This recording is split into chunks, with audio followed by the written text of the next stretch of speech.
Hey everyone, today we are going to be talking about how to win in a speech and debate competition. I specifically competed in congressional debate, which is a style of debate, but this can go for any event, including speech events and debate events.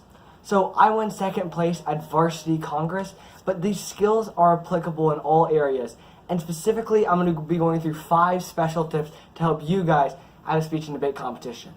So my first piece of advice for you would be, number 1, speak with passion.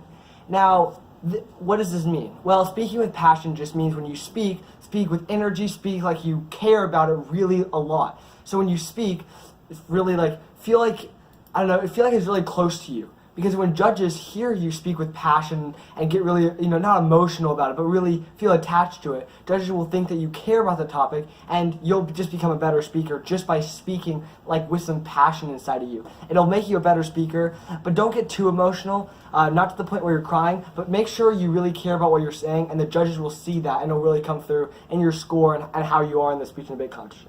Number 2, thank your judges. Now, I know this might not sound like a lot, just going up and saying thank you to the judges, shaking their hand, but this means the world in a speech and debate competition. Think about it this way. You have 2 kids. One kid comes up, shakes your hand, says thank you. The other kid walks right out.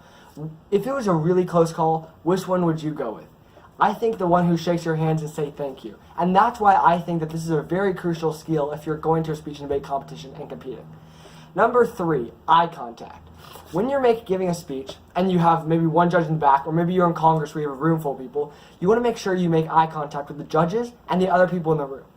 What eye contact does is, since it's a speech and debate competition, not just a read off of a script, you're being judged on your speaking ability, your debating ability, and also your ability to make pretty much just like a research paper, just with data and evidence and all that stuff. But you're also being judged on the speech part. So you want to make sure that you're, speaking with passion, because that's part of your speaking points. You want to make sure you're speaking with energy. You want to make sure you're not stuttering. But you also want to make sure that you are making eye contact, because that is a huge part. If they can see your eyes, they see you're not nervous, they see you're confident and you're ready and you're speaking with passion. That really helps you in your score.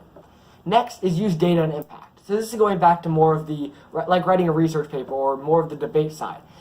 A lot of people will make claims, but they won't substantiate them. So they won't have evidence or data. If you have evidence or data in your speech, it'll make your speech a lot better. Make sure, and then finally, on top of data, make sure there's an impact. So judges really don't care if you're just going on and on and on about data. They want to know what matters to them. And it all comes down to money or bodies. So money is, how much money is this going to cost? $10 million to the U.S., and that's going to add to our national debt. Or dollars. This is going to kill 10 million people. This is going to affect millions of lives and millions of jobs. So if you make it relate to bodies or dollars, it'll make it more impactful. And finally, use emotion. This goes off of speaking with passion, but if you're giving a speech, if they hear a lot of speeches that are just, maybe you're doing and you write your own speech. They want to hear a speech that you can speak with passion, you can speak emotionally, and they can get kind of emotionally invested. That's part of being a good storyteller. If you can make someone go along with your story and really get attached to your characters and make them emotional, it'll make it a lot better speech. Now, if you're doing humorous interpretation, obviously don't have it very, sad because they're trying to find funny. But in other events, you can use emotion and you can use personal connections. Like, instead of telling a story about 10 million people, try telling a story about one person. Try one person, how their lives were affected.